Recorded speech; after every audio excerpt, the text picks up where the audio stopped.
పవన్ కళ్యాణ్‌ని మాటకి రివర్స్‌లో వెళ్ళినటువంటి రఘురామ ఇప్పుడు కాస్త కన్‌ఫ్యూజన్‌లో పడ్డారు.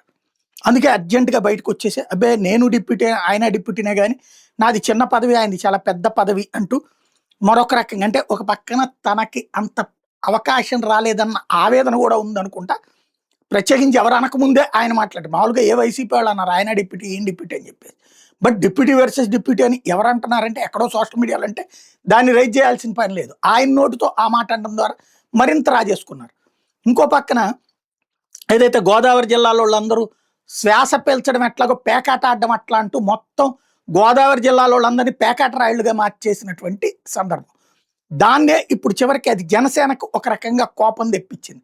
కొత్తపల్లి అందుకనినే తాజాగా గోదావరి అంటే ప్రశాంతతకి నిలయం, అట్లాంటి చోట్లన ఇట్లాంటి మాటలు మాట్లాడడం తప్పు అన్నటువంటి వాదనని ధైర్యంగా చేసుకొచ్చారు. ఓవరాల్‌గా రఘురామ తను అనాల్సిందంతా అనేశారు. ఎస్పెషల్లీ జయసూర్య అవినీతికి సంబంధం లేదని ఇవాళ దానికి కౌంటర్ ఇచ్చారు. అబ్బబ్బే! నా ఉద్దేశ్యం అది గాదు. నేనేమో ఆయనకి క్లీన్ చిట్ ఇవ్వలేదు. ఆయన గురించి నాకు తెలిసింది చెప్పాను అంతే అంటూ కొంత కవర్ చేసుకోవచ్చు. ఎందుకంటే పవన్ అభిమానులకి, జనసేన వాళ్ళకి ఈ విధంతంలో ఆగ్రహం తెప్పించిందన్నటువంటి విషయం అర్థమైంది. దాన్ని సరిదిద్దే ప్రయత్నం చేసుకొస్తున్నారు.